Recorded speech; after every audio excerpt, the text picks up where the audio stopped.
कि आखिर वहाँ क्या हो रहा है, लेकिन उस नजारे से उसे थोड़ा अजीब महसूस होता है। अगले दिन एलिसन और उसका परिवार ओरिया की रानी इसाबेल, राजा रिक और राजकुमार हेनरी से मिलता है। बातचीत के दौरान रानी इसाबेल को पता चलता है कि एलिसन सिर्फ खूबसूरत ही नहीं बल्कि काफी समझदार और समझ रखने वाली लड़की भी है। यही वजह थी कि रानी को एलिसन तुरंत पसंद आ जाती है। कुछ देर बाद रानी हेनरी और एलिसन को अकेले बात करने के लिए बाहर भेज देती है। वहाँ एलिसन साफ साफ कहती है कि वो ये शादी सिर्फ अपने राज्य और अपनी प्रजा के लिए कर रही है, क्योंकि इस रिश्ते से उनके राज्य को मदद मिलने वाली है। लेकिन धीरे धीरे एलिसन को हेनरी अच्छा लगने लगता है, इसलिए वो उससे कहती है कि अब वो इस शादी से खुश है। इसके बाद हेनरी उसे पूरा राज्य घुमाने ले जाता है। तभी एलिसन उस पहाड़ी की तरफ इशारा करके पूछती है जहाँ उसने पिछली रात आग जलती देखी थी। इस पर हेनरी बताता है कि वो उनके राज्य की एक बहुत पुरानी रस्म थी जो शादी से पहले निभाई जाती है। वो ये भी कहता है कि शादी के बाद भी वही रस्म दोबारा की जाएगी। दूसरी तरफ महल में रानी इसाबेल एलिसन के पिता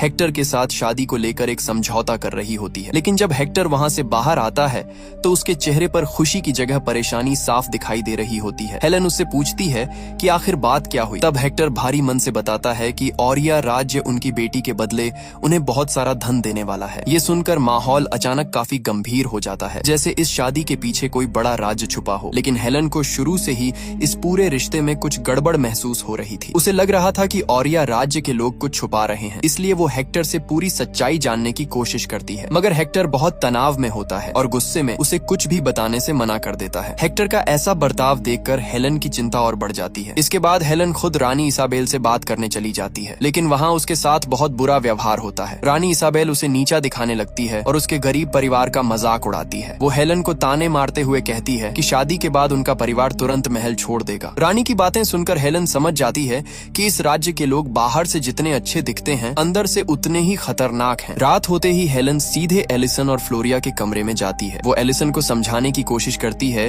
कि इस राज्य के लोग बिल्कुल ठीक नहीं हैं और उसे ये शादी नहीं करनी चाहिए। हेलेन उसे बताती है कि शादी वाले समझौते के बाद से हेक्टर बहुत परेशान लग रहा है और उसने उसे कुछ भी साफ साफ नहीं बताया। लेकिन एलिसन को लगता है कि शायद हेलेन जरूरत से ज्यादा सोच रही है। वो उसकी बात को गंभीरता से नहीं लेती। तभी वहाँ हेक्टर आ जाता है। वो हेलेन को शांत रहने और आराम करने के लिए कहता है, फिर उसे अपने साथ वहाँ से ले जाता है। पहाड़ी पर पहुंचते ही एलिसन देखती है कि शाही परिवार के सभी लोग अजीब और डरावने मास्क पहनकर खड़े हैं। पूरा माहौल बहुत रहस्यमयी और डरावना लग रहा होता है।